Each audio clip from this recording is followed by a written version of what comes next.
దేశ ప్రధానిగా నరేంద్ర మోదీ సాయంత్రం ప్రమాణ స్వీకారం చేయనున్నారు. రాత్రి 7:15 మూడోసారి భారతదేశ ప్రధానిగా ప్రమాణం చేయనున్నారు మోదీ. రాష్ట్రపతి భవన్లో ఈ కార్యక్రమం జరగనుంది. రాష్ట్రపతి ద్రౌపది ముర్ము ప్రధాని చేత ప్రమాణం చేయించనున్నారు. మోదీతో పాటు మంత్రి మండలి సభ్యులు కూడా పలువురు ఇవాళే ప్రమాణ స్వీకారం చేయనున్నారు. ఇందుకు రాష్ట్రపతి భవన్ లాన్స్ లో అన్ని ఏర్పాట్లు పూర్తయ్యాయి. ప్రధాని మోదీ ప్రమాణ స్వీకార కార్యక్రమానికి సుమారు 10,000 మంది హాజరు కానున్నారు. ఆహ్వానితుల్లో వివిధ దేశాధినేతలు, జాతీయ నేతలు, గవర్నర్లు, ముఖ్యమంత్రులు, మాజీ గవర్నర్లు, ఎంపీలు, బీజేపీ ఎమ్మెల్యేలు, సీనియర్ నేతలు ఉంటారు. వందే భారత్ లోకో పైలట్లు, పారిశుద్ధ్య కార్మికులు, సెంట్రల్ విస్టా కార్మికులు ప్రత్యేక ఆహ్వానితులుగా ఉన్నారు. మోదీ ప్రమాణ స్వీకార కార్యక్రమానికి వివిధ దేశాధినేతలు హాజరు కానున్నారు. శ్రీలంక అధ్యక్షుడు రనిల్ విక్రమసింఘే, మాల్దీవ్స్ అధ్యక్షుడు Mohamed Muizzu, Seychelles vice president Ahmed Afif, Bangladesh ప్రధానమంత్రి షేక్ హసీనా, మారిషస్ ప్రధానమంత్రి ప్రవింద్ కుమార్ జుగ్నాథ్తో పాటు నేపాల్ ప్రధానమంత్రి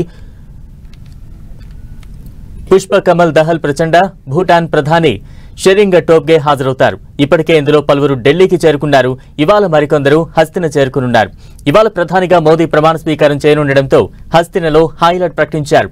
ఇవాళ రేపు central Delhi no fly zone గా ఉండనుంది. అలాగే రాష్ట్రపతి భవన్ పోలీసు నిఘాలో వెళ్లిపోయింది. రాష్ట్రపతి భవన్ దాని చుట్టూరా భద్రతను కట్టుదిట్టం చేశారు.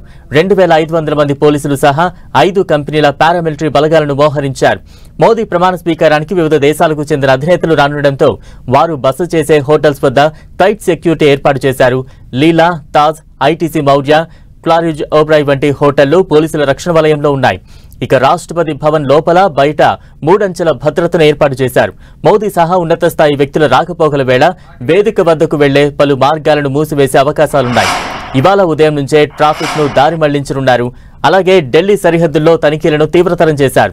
ఇదిలా ఉండగా ఇవాళ ఉదయం ప్రధాని నరేంద్ర మోదీ జాతిపిత మహాత్మా గాంధీ సమాధికి నివాళులర్పించారు.